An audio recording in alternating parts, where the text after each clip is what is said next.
नमस्ते बिटिया, सदा खुश रहो। Myself, JVN Dr. Hemant Vyas, Associate Professor and Head of Department of Surgery, Faculty of Homeopathic Science, Jyoti Vidyapeeth, Women's University, Jaipur. Today, we are going to discuss about pre and post-operative surgical care of the patient with the help of homeopathic medicines. Let's begin.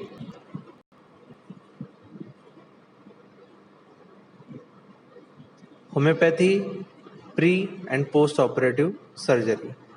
Surgery, at best, is an unpleasant process. Not only does the surgical wound cause pain, but general anesthesia causes its own side effects. Once it is established that surgery is necessary, homeopathic remedies can play a vital role in reducing any complications that may arise at, as well as accelerating healing and recovery. One of homeopathy's best kept secrets is its ability to prevent complications from surgery.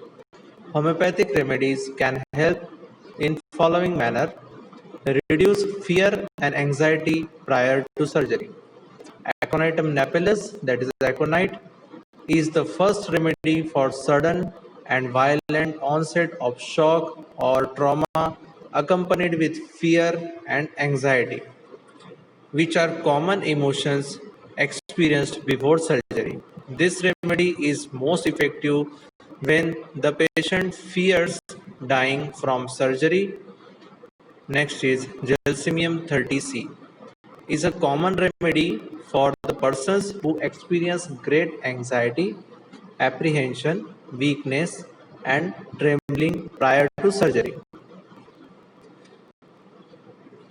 When faced with anxiety, gelsemium or aconite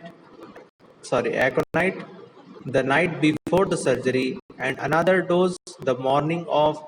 If fear and or anxiety persist after surgery, up to 3 more doses may be taken. Excess bleeding during surgery. If surgery poses the potential for a large loss of blood or undergoing intravenous therapy, following medicines can be used. Arnica montana. It reduces bleeding during surgery, prevents blood from pooling under your skin, and minimizes the surgical shock. Recommended dose is 30x or 30C of arnica the night before the surgery, the morning of surgery, and just prior to the surgery. Then to stop post-operative bleeding. Bleeding occurs frequently after surgery and most people can reduce it with arnica montana, but following remedies can be used when it suits specific symptoms. Arsenic alp, when excessive bleeding leads to great weakness, burning pain, restlessness, and anxiety, as well as thirst.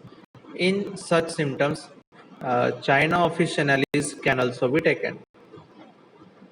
Cinchona officinalis works best if bleeding and a loss of fluids like sweat or urine causes to, to feel faint or have ringing in the ears. Ipecacuanha is used for fast bleeding or bright red blood that is often accompanied by nausea or shortness of breath. Cecal core helps in uterine bleeding and the blood is thin and fetid. It's also suitable. Entire body feels hot and aggravated by the heat. Recommended dose is 30x or 30C of one of the above remedies every hour for up to 4 hours until the bleeding stops.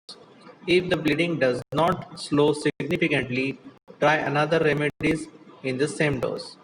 If it starts working, complete the regime by working 1 to 4 doses of that remedy the next day.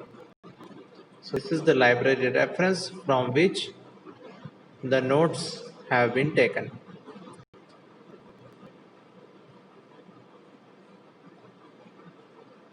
Thank you very much for listening.